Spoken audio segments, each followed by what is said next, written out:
બધા કે વૃદ્ધાશ્રમ તમે બનાવો છો શું કામ, કે વડીલ એના માટે વૃદ્ધાશ્રમ બને જ શું કામ એમ.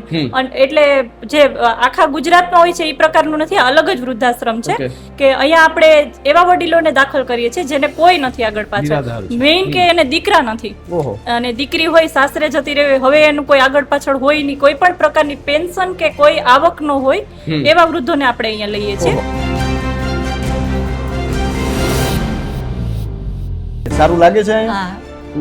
કેવું લાગે આ બધું જોઈને? સુવિધા લાગે છે. હા હા, જમવાનું બધી સારું.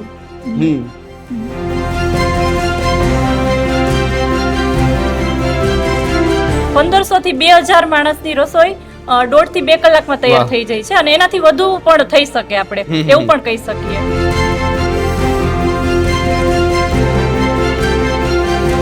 અત્યારે આપણે ટોટલ 700-750 થી પણ વધુ સંખ્યા છે વૃદ્ધોની. અને ભોજનમાં આપણે સવારે જ્યારે વૃદ્ધોને 6:30 થી 7 વાગે આપણે નાસ્તો આપીએ છીએ. એમાં નાસ્તામાં આપણે ચા કોફી હોય છે અને સાથે ગરમ નાસ્તો હોય છે, એમાં રોજ અલગ અલગ હોય છે. ચા ને કોફી બંને આપો? ચા ને કોફી બંને, અને સાથે અલગ અલગ નાસ્તામાં આપણે થેપલા છે, પરોઠા, ભાખરી, પૌવા બટેટા, ઉપમા, એવું રોજ અલગ અલગ હોય છે. એમ વળેલા ગાંઠિયા હોય, ક્યારેક ફાફડી ગાંઠિયા હોય છે, એ રીતે.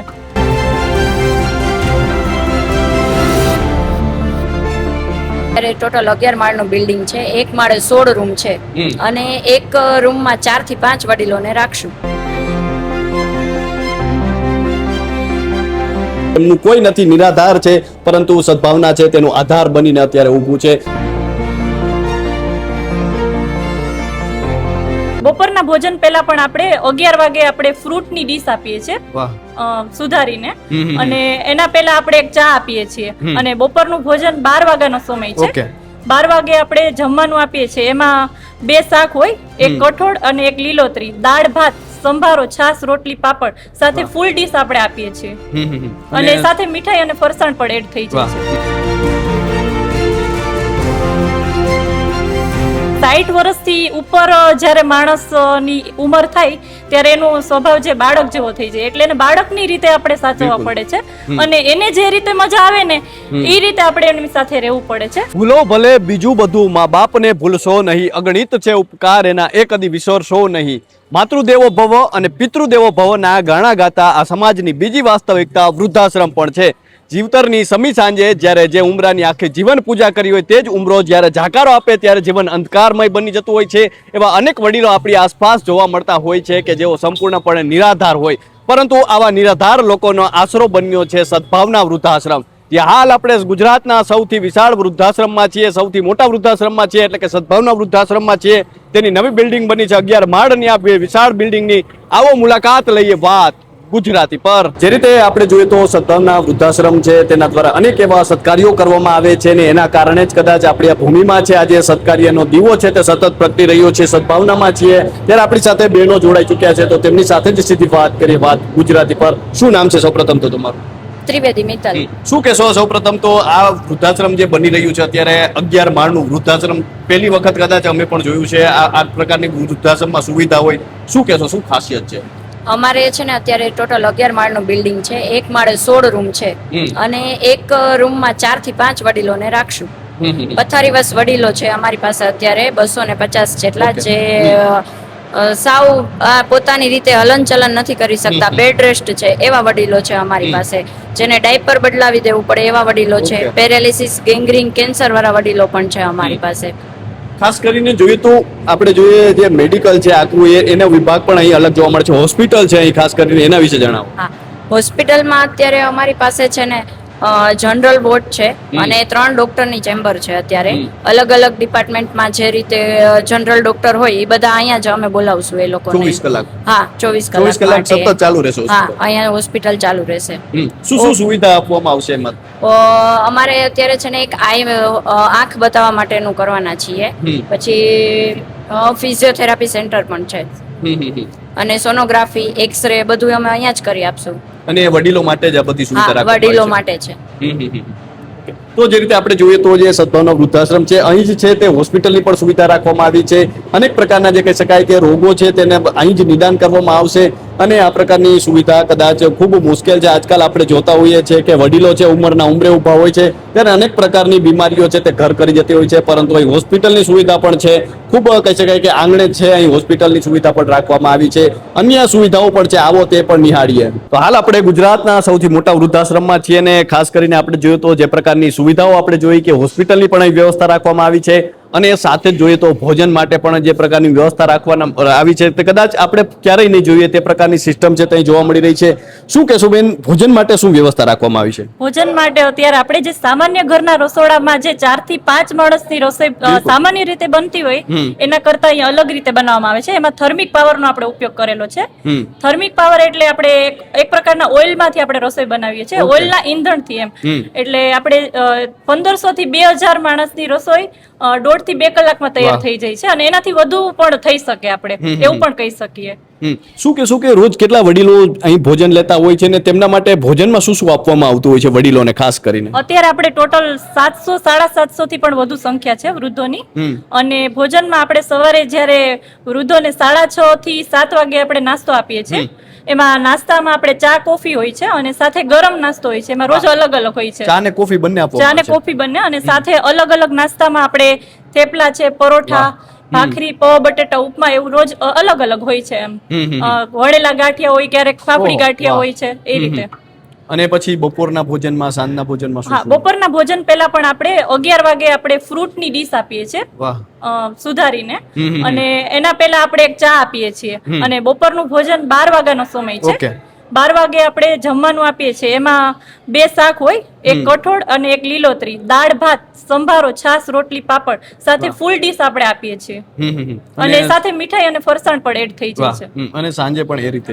હા, સાંજના જમણવારનો સમય આપણે 6:30 થી 7 નો છે. ત્યારે આપણે દૂધ ખીચડી ફરજિયાત, બાકી જે જનરલ રસોઈ રોજ અલગ અલગ બનતી જ હોય છે, પણ શું બા દાદાની ઉંમરના કારણે આપણે દૂધ ખીચડી આપણે ફરજિયાત આપીએ છીએ.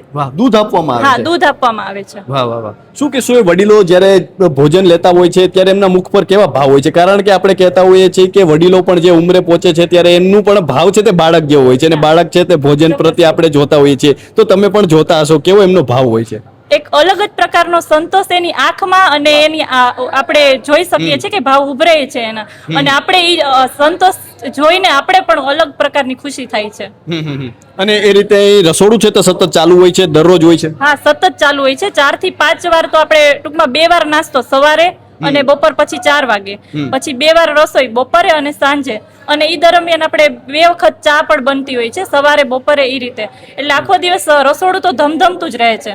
અને આપણી પાછળ જે આપણે આ બધા જે આપણે મશીનરી જોઈ રહ્યા છીએ એ શેની મશીનરી છે? એ મશીનરી આપણે થર્મિક પાવર છે. એટલે આપણે જે જનરલ રસોઈ કરીએ છીએ એનાથી તદ્દન અલગ છે. એમાં થર્મિક ઓઇલનો ઉપયોગ કરીને આપણે રસોઈ એમાં બનાવવામાં આવે છે.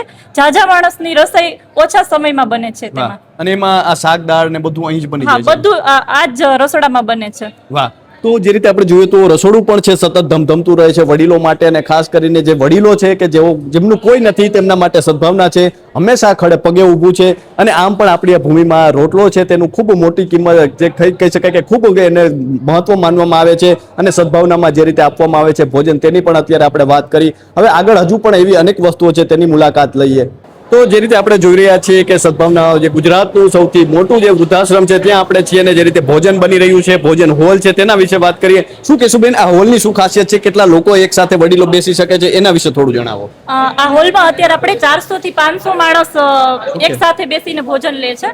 અને એના સિવાય જે પથારીવશ વૃદ્ધ હોય છે એને આપણે રૂમમાં જમવાનું પહોંચાડતા હોઈએ છીએ. ત્યાં સુધી પહોંચાડો? હા, હલન ચલન કરી શકે એ લોકો અહીંયા ભોજનાલયમાં ભોજન લે છે, બાકીના બધાને આપણે રૂમમાં સર્વ કરીએ છીએ. અને આપણે કિચન સિવાય કિચનમાં પણ આપણે વેજીટેબલ રૂમ અલગ છે, પછી આપણે કોલ્ડ સ્ટોરેજ અલગ છે, બધે ડિપાર્ટમેન્ટ ઘણા બધા અલગ અલગ છે. તો જે રીતે આપણે પહેલા જોયું કે જે કિચન હતું તેની મુલાકાત લીધી, હવે આપણે કઈ બાજુ જઈ રહ્યા છીએ? આપણે શું જોવાના છીએ? સ્ટોરેજ રૂમ આવશે હવે, જેમાં આપણે વેજીટેબલ સ્ટોર કરી શકીએ, બાકી કરિયાણું, અનાજ કરિયાણું સ્ટોર કરી શકીએ. અને સૌથી છેલ્લે આપણે જે અનાજ દળવાની ઘંટી આવે છે એ આવશે એરિયા. એ પણ બધું અહીં જ રાખવામાં આવ્યું છે? એ પણ બધું અહીંયા છે. શું કહેશો, ખાસ કરીને એના માટે શું શું વ્યવસ્થા રાખવામાં આવી છે? એના માટે અત્યારે જો આપણે વેજીટેબલ છે કે અમુક જે જાજો સમય માટે બગડી ન જાય એના માટેની સુવિધા અહીંયા કોલ્ડ સ્ટોરેજમાં કરવામાં આવેલી છે. જી આપણે જોઈ શકીએ છીએ કે કોલ્ડ સ્ટોરેજ છે તે પણ અહીં રાખવામાં આવ્યું છે, એટલે તેમાં દરેક વસ્તુ છે તે સાચવવામાં આવતી હોય છે, એટલે લાંબા સમય સુધી જે કોઈ વસ્તુ છે તે બગડે સચવાઈ રહે. નહીં. અને બીજું શું શું છે અહીં? બીજું આપણે આગળ અહીંયા અનાજ કરિયાણું ભરવાની આપણે સુવિધા માટેનો રૂમ આવેલો છે. જી એ પણ અહીં જ છે. હા, એ પણ અહીં જ છે. શું કહેશો બેન, ખાસ કરીને અત્યારે જોઈએ તો આજના સમયમાં વૃદ્ધાશ્રમ છે ને આ રીતે શરૂઆત થઈ છે, આટલા બધા વડીલો છે, તમે શું શું સેવા કરો છો? અમે તો એ લોકોને વધારે પડતું જે ઘરે કમી ન થાય ને થવા દઈએ એ પ્રકારની એની સેવા કરી રહ્યા છીએ, અને અમને પણ એની સેવા કરીને ખૂબ જ આનંદ મળે છે. ખાસ કરીને એમનો સ્વભાવ કેવો હોય છે? કારણ કે આમ જોઈએ તો કોઈ નથી એમનું એવું, અને એમને તમે સાચવો છો ત્યારે કેવો એમના ભાવ હોય છે, કેવો સ્વભાવ હોય છે? સમજી શકીએ કે 60 વર્ષથી ઉપર જ્યારે માણસની ઉંમર થાય ત્યારે એનો સ્વભાવ જે બાળક જેવો થઈ જાય, એટલે એને બાળકની રીતે આપણે સાચવવા પડે છે, અને એને જે રીતે મજા આવે ને એ રીતે આપણે એની સાથે રહેવું પડે છે. ને એમ કે અમારે આમ, તો આપણે એની સાથે હામાં હા મેળવીએ ને તો એ લોકોને વધારે આનંદ મળે છે એમાં. તો અત્યારે જે આપણે જગ્યાએ ઊભા છીએ અહીં કેટલા માળની બિલ્ડિંગ છે ને એના વિશે થોડું જણાવો, નવું આખું જે વૃદ્ધાશ્રમ બન્યું છે તેના વિશે થોડું જણાવો. આપણે ગુજરાતનું સૌથી મોટું વૃદ્ધાશ્રમ અહીંયા બનેલું છે, એમાં અત્યારે આપણે ટોટલ 11 માળ બનેલા છે, અને હજી પણ આગળ આપણે બીજા બિલ્ડિંગ નું કામ શરૂ છે, એટલે એ પણ બનશે આ જ રીતનું. આપણે 11 માળનું આ બિલ્ડિંગ છે, એમાં એક માળે આપણે 16 રૂમ આવેલા છે, એ રીતની સુવિધા છે, અને એક રૂમમાં આપણે 4 વડીલોને ગોઠવેલા છે એ રીતે, અને એ લોકોને એમાં પણ અગવડ ન પડે એના માટે આપણે એક રૂમમાં 2 ટોયલેટ બાથરૂમ અટેચ બનાવેલા છે. એ પણ સુવિધા ત્યાં જ મળી. અને એમાં આપણે અંદર એ લોકોને અલગથી સ્ટોર થઈ શકે એના માટે ડ્રોવર આપેલા છે અલગ અલગ 4, અને એક રૂમ વચ્ચે એક સોફો એ રીતે, અને બાલ્કનીની સુવિધા તો અલગથી જ એ રીતે. તો જે રીતે તેમને વાત કરી છે અનેક પ્રકારની સુવિધાઓ પણ છે સાથે, અને જે આપણે જોયું કે કિચનમાં આપણે ઊભા છીએ અને અલગ અલગ જે કોઠાર છે તે પણ રાખવામાં આવ્યો છે, ખાસ કરીને સ્ટોરેજની વસ્તુઓ છે તે પણ અહીં અલગ રાખવામાં આવે છે. તો સદભાવના વૃદ્ધાશ્રમમાં છીએ અને જે રીતે વડીલોને છે અહીં સાચવવામાં આવતા હોય છે, અનેક વડીલો છે તે બીમાર પણ હોય છે, તેમને પણ સાચવવામાં આવતા હોય છે. તો શું કહેશો બેન, શું ખાસિયત છે અહીં? અત્યારે આપણે જોઈ રહ્યા છીએ કે સુવિધા છે અનેક પ્રકારની આપવામાં આવે છે, કદાચ ઘરે પણ ન હોય તે પ્રકારની સુવિધાઓ અહીં આપવામાં આવે છે, તો શું કહેશો? અમે છે ને અત્યારે એક રૂમમાં 4 વડીલોને રાખીએ છીએ, જે બેડ રેસ્ટ છે. બે માળ છે ને એ આખા બેડ રેસ્ટ છે. પહેલો માળ લેડીઝ માટેનો છે, બીજો માળ જેન્ટ્સ માટેનો છે. એ પણ બંને અલગ છે? હા, બંને અલગ છે, અને કપલ હોય તો એમને અલગ રૂમ આપીએ છીએ. અને એક રૂમમાં 4 વ્યક્તિને અમે લોકો રાખીએ છીએ અત્યારે. એમાં 2 ટોયલેટ બાથરૂમ છે સાથે, અને બાલ્કની બી છે. ખાસ કરીને વડીલોને આપણે જોઈએ છીએ તો અનેક વડીલો છે તે બીમાર પણ હોય છે, તો કેવી કેવી બીમારી તેમને હોય છે? કેન્સર વાળા છે, ગેંગ્રીન, પેરાલિસિસ, ડાયાલિસિસ વાળા હોય, બીજી અનેક પ્રકારની ડાયાબિટીસ ને એવું તો એ લોકોને હોય જ છે. મોસ્ટ ઓફ બધા બીમારી વાળા જ વડીલો હોય છે. તો આપણે જોઈ શકીએ છીએ કે અહીં જે વડીલ માતાઓ છે અનેક ને જે બહેનો છે એને શું શું છે બીમારી આપણે જોઈ રહ્યા છીએ અત્યારે અહીં છે? આ બેનને છે ને કોઈ ગળાની બીમારી છે, પાછળ બા છે એમને, બાકી બધાને અલગ અલગ હોય. વડીલોની સંખ્યા વધી જતી હોય એટલે પર્ટિક્યુલર અમને નો ખ્યાલ હોય, પણ અમારી પાસે એવું આખું મેનેજ કરેલું છે કે કેમને કેની દવાની જરૂર છે, કે કોઈને બીજી કઈ વસ્તુની જરૂર, મેડિકલ કોઈ સુવિધાની જરૂર હોય તો એ બધું અમે પ્રોવાઈડ કરીએ છીએ અહીં. તો એમનો કઈ રીતે ખ્યાલ રાખવામાં આવે છે? ખાસ કરીને જે વડીલો હોય છે, બીમારી હોય છે, એમનો કઈ રીતે ખ્યાલ રાખવામાં આવે છે, શું કહેશું? એમને આપણે રેગ્યુલર ચેકઅપ કરાવીએ છીએ, અને વીકમાં એક વખત ડોક્ટરની વિઝિટ પણ કરાવીએ છીએ, અને બની શકે તો ડોક્ટર અહીંયા આવે છે, બાકી હલન ચલન કરી શકતા હોય વૃદ્ધોને આપણે હોસ્પિટલાઇઝ પણ કરીએ છીએ. આપણે જ અહીંથી સુવિધા કરીને લોકોને હોસ્પિટલ પહોંચાડીએ છીએ એ રીતે. એમને ટાઈમે ટાઈમે દવા લેવાની હોય છે, એ બધું પણ ધ્યાન રાખવું પડે છે. એના માટે આપણે કેરટેકર રાખેલા છે. માની લ્યો કે બેડ રેસ્ટ વડીલ છે તો એના માટે આપણે એક કેરટેકર, એને જમાડે, ડાયપર ટાઈમે ટાઈમે ચેન્જ કરે લોકોનું, અને બધી જ ટોટલી જે એમની દિવસ દરમિયાનની જે રૂટીન હોય છે એ બધું એ લોકોનું કેરટેકર સંભાળે છે. ખાસ કરીને એવું થાય કે બીમારી હોય તો ઘણી વખત વડીલો છે તેઓ ક્યારેક ક્યારેક ભાવુક થઈ જતા હોય, એવા દ્રશ્યો જોવા મળે. હા, ઘણી વખત બને છે એવું, પણ એના માટે આપણે એને ઘરના વ્યક્તિની જેમ આપણે એમને સાચવવા પડે છે, કે આપણા જ માતા પિતા છે એ રીતે આપણે એમની સાથે વર્તન કરવું પડે છે, એટલે લોકોને સારું લાગે છે એના માટે. તો જે રીતે વાત કરી કે જે કહી શકાય કે જે મેડિકલ જરૂરિયાત છે તે તો પૂરી કરવામાં આવે છે, પરંતુ એક કહી શકાય કે ઉંમરના ઉંમરે ઉભા હોય અને જ્યારે બીમારી થાય છે ત્યારે ખાસ કરીને એક હૂંફની પણ જરૂર હોય છે, તો તે હૂંફ પણ આપવામાં આવતી હોય છે. શું નામ છે બા? મનીબેન. ક્યાંથી આવો છો તમે? મુંબઈથી. મુંબઈથી. શું કહેશો, અહીંયા કેવી સુવિધા છે? સારી છે. સારું લાગે છે અહીંયા? કેવું લાગે આ બધું જોઈને સુવિધા? લાગે છે. હા હા હા. જમવાનું બધી સારું. હમ મારા છોકરા નથી એટલે અહીંયા આવી ગઈ છું. આ બધા મારા છોકરા જ છે. વાહ. હા હમ એટલે એ બધા સાચવે છે. આ બધા સાચવે છે. કોઈ છે જ નહીં મારે ભાઈ. હા. મારે છોકરાઓ કોઈ છે નહીં. કોઈ છે નહીં. હા હમ એકલી જ છું. હમ ભાઈ છે તો ભાઈને કીધું કે અહીંયા મૂકી જા મને. અહીંયા સારું લાગે છે બધું હા, સુવિધા જોવો છો બધુંય સારું જમવાનું લાગે. બધું સારું છે. બધુંય સારું છે ભાઈ. તો જે રીતે તેમને વાત કરી કે તેમનું કોઈ છે નહીં તો એનું શું કારણ છે ખાસ કરીને એવા વડીલો અહીં જોવા મળે છે કે જેમનું કોઈ છે નહીં. આપણે જોઈ શકીએ કે ગુજરાતમાં ઘણા વૃદ્ધાશ્રમમાં આપણે દીકરાવાળા વૃદ્ધોને લેતા હોય બિલકુલ. એટલે આપણે અહીંયા અલગ જ પ્રકારનું છે. બધા કે વૃદ્ધાશ્રમ તમે બનાવો છો શું કામ કે વડીલ એના માટે વૃદ્ધાશ્રમ બને જ શું કામ એમ.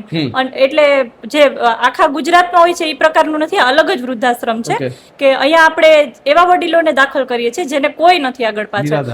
મેઇન કે એને દીકરા નથી અને દીકરી હોય સાસરે જતી રહે, હવે એનું કોઈ આગળ પાછળ હોય નહીં, કોઈ પણ પ્રકારની પેન્શન કે કોઈ આવક ન હોય એવા વૃદ્ધોને આપણે અહીંયા લઈએ છીએ. અને આખી જિંદગી મહેનત મજૂરી કરી હોય, હવે પોતાનું કરી ન શકતા હોય એવા વૃદ્ધો માટેનું આ છે. અને એ લોકો પાસેથી આપણે કઈ ફી ડોનેશન કાંઈ પણ લેતા નથી અને આશરો આપીએ છીએ અને એ લોકોને પણ સારું લાગે છે અહીંયા આવીને. તો આમ તો હંમેશા આપણે ત્યાં એવી ચર્ચાઓ થતી રહી છે કે વૃદ્ધાશ્રમ યોગ્ય કે અયોગ્ય, પરંતુ એ સમાજની વાસ્તવિકતા તો છે જ. પરંતુ જ્યારે અહીં આવીને તમે જુઓ તો જે વડીલોને જે સેવા આપવામાં આવી રહી છે, ખાસ કરીને આપણે જે બા સાથે વાત કરી તેમણે પણ જે રીતે આપણી સાથે વાત કરી કે આ જે સુવિધાઓ છે તે જોઈને તેઓ પણ અત્યારે ખુશ છે, કારણ કે તેમનું કોઈ નથી, નિરાધાર છે, પરંતુ સદભાવના છે તેનો આધાર બનીને અત્યારે ઊભું છે. અન્ય જે સુવિધાઓ છે તેની પણ આવો મુલાકાત લઈએ. તો જે રીતે આપણે જોયું કે અનેક પ્રકારની સુવિધાઓ છે તે સદભાવના વૃદ્ધાશ્રમમાં જે અત્યારે નવી બિલ્ડિંગો બની છે તેમાં આપવામાં આવી રહી છે. ગુજરાતનો સૌથી મોટો વૃદ્ધાશ્રમ છે સદભાવના તે બનાવવામાં આવ્યો છે. શું કહેશો બેન, ખાસ કરીને અહીં વડીલો છે, અનેક પ્રકાર જે આપણે જોઈએ તો અનેક પ્રકારની સુવિધાઓ આપવામાં આવી રહી છે, તો એ વડીલો કેટલી ઉંમરના છે અને કેટલી ઉંમરના વડીલોને અહીં રાખવામાં આવે છે? અમે અહીંયા છે ને 60-65 વર્ષથી ઉપરના જે વડીલો હોય પોતાની રીતે વધારે મોસ્ટ ઓફ જે પોતાની રીતે હલનચલન ન કરી શકતા હોય ને એવા વડીલોને રાખીએ છીએ, જેને આખી જિંદગી મજૂરી કરી હોય, હવે કોઈ રાખવા તૈયાર ન હોય, અથવા તો દીકરીઓ હોય, દીકરીઓ સાસરે હોય એટલે દીકરીઓ રાખી ન શકે, તો એવા વડીલોને અમે લોકો રાખીએ છીએ. શું કહેશો બેન, જે રીતે આપણે જોઈએ તો અનેક વડીલો છે તેમને આપણે જે રાખવામાં આવે છે તેમને વાત કરી, તો ક્યાં વડીલોને જો અહીં સુધી પહોંચવું તો તેઓ કઈ રીતે પહોંચશે? એના માટે આપણે નંબર છે 85-301-38001 અને બીજો નંબર છે આપણો 8002 અને 5×8 88 આ બે કોન્ટેક્ટ નંબર અમારા આશ્રમના મેઇન નંબર છે. એમાં ફોન કરી અને એ લોકો પેલા પૂછપરછ કરી શકે છે અને એને એડમિશન લેવું હોય પણ એના માટે આપણે એને રૂબરૂ જવું પડશે આશ્રમે. અને રૂબરૂ એ લોકો આઈડી કાર્ડ લઈને આવે, એના કોઈ સગા સંબંધી વડીલને લઈને આવે એટલે આપણે એમને પૂછપરછ કરીએ છીએ અને આપણા ટર્મ્સ ને કન્ડિશનમાં આવતું હોય નિયમાનુસાર તો એને આપણે અહીંયા એડમિશન આપીએ છીએ. એટલે એના માટે કોઈ પૈસા કે એવી કોઈ વસ્તુની જરૂર છે? બિલકુલ નહીં. એ લોકો પાસેથી આપણે એક પણ પ્રકારનું ફી ડોનેશન લેતા જ નથી. અને આપણે પહેલા વાત થઈ મુજબ કે ઇન્કમ ન હોય એવા જ વડીલોને લઈએ છીએ, તો ઇન્કમ હોય જ નહીં તો એ લોકો આપી કેવી રીતે શકે? અને આપણે મને જ છે ચોખ્ખી કે લેતા જ નથી એ લોકો પાસેથી. અને અન્ય સુવિધાઓ પણ આપણે જોઈ કે જે રીતે રૂમ છે તેમાં બાલ્કની છે અને તેમાં જે આપણે અલગ અલગ વસ્તુઓ જોઈ છે, આપણે રેલિંગ જોઈ છે, તો એ શા માટે રાખવામાં આવે છે? એના માટે આપણે તમે સમજી શકો કે અમુક ઉંમર પછી ઘૂંટણ સાથ ન દેતા હોય, પગ ન ચાલતા હોય એ લોકોના, એટલે રૂમની બહાર એ લોકોને નીકળવું છે તો એના આધારે રેલિંગ તમે જોઈ શકો છો, એ પકડીને એ લોકો બહાર હરીફરી શકે છે. ખાસ કરીને આટલી બધી સુવિધાઓ આપવામાં આવી રહી છે, કદાચ કોઈ વ્યક્તિ છે તેને ડોનેશન આપવું છે અથવા તેમને વડીલોને મળવા આવવું છે, કોઈ અનેક લોકો હોય છે પોતાનો જન્મદિવસ છે ત્યાં વડીલો સાથે ગાળતા હોય છે, તો તેઓ કઈ રીતે એ વસ્તુ કરી શકે છે? એના માટે શું પ્રોસિજર છે? જન્મદિવસ અને તિથિ હોય કે કોઈ પણ એ લોકોની એનિવર્સરી કે કાંઈ પણ એ લોકોનો દિવસ છે સ્પેશિયલ હોય, એ લોકો અહીંયા આવીને સેલિબ્રેટ કરતા હોય છે અને વૃદ્ધો સાથે બેસીને જમે, પીરસે, એ લોકોને પણ આનંદ આવે છે. શું કહેશો, આનાથી શું ફાયદો થશે વડીલોને? ખાસ કરીને શું ફાયદો થશે આ જે અત્યારે સુવિધાઓ આપવામાં આવી રહી છે એનાથી? ઘર કરતા પણ આપણે એ લોકોને અહીંયા વિશેષ સુવિધા આપીએ છીએ, જેથી કરીને એ લોકોને ઘરની ખોટ ન સર્જાય અને એ લોકોને અહીંયા આનંદથી રહી શકે. એના માટે આપણે ઘણી બધી સુવિધાઓ અલગથી આપીએ છીએ. અને મનોરંજનની છે, પછી આપણે ધાર્મિક કાર્યક્રમ છે એવું ગોઠવીએ છીએ અને સપ્તાહ ને એવું ગોઠવીએ છીએ એ રીતે.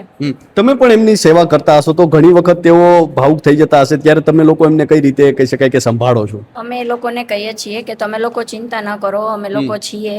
પ્લસ એમને એવું હોય કે ચાલો મારે દીકરી છે તો દીકરીને મળવું છે, તો એમને એમના ઘરે 2 દિવસ જવું હોય તો અમે જવા દઈએ છીએ એમને ત્યાં રહેવા માટે. અથવા તો કોઈ તહેવાર આવે છે એવો તો એમને ત્યારે જવું હોય એમના ઘરે તો દીકરીને જમાઈને એ લોકો આવતા હોય છે, 1-2 દિવસ માટે લઈ જતા હોય છે લોકોને.